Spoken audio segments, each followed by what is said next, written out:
It's you! Is it that time again already? Well, before we get into tonight's adventure, you're probably wondering why my surroundings seem to periodically change.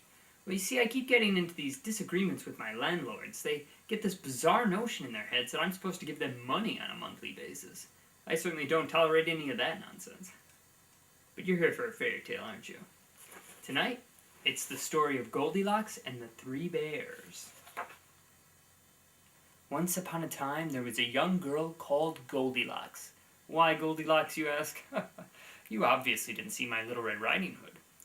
Anyway, she was on a power walk through the woods when she came across an adorable little cottage with a white picket fence and some daisies growing in the yard and a little cobblestone walkway.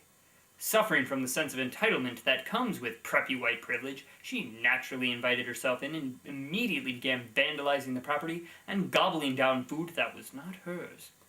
Little did she know that this house was occupied by 3 sentient clothed bears, and when they came home from the co-op, they were quite startled to find this little blonde intruder laying waste to the life that they had built for themselves. Naturally, they did the sensible thing and called the local authorities.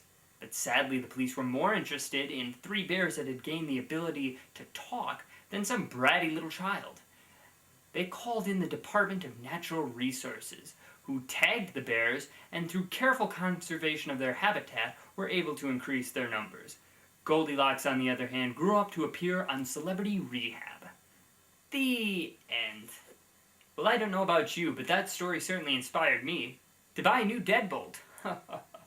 Seriously, though, have a good night, and may all your dreams be uneventful.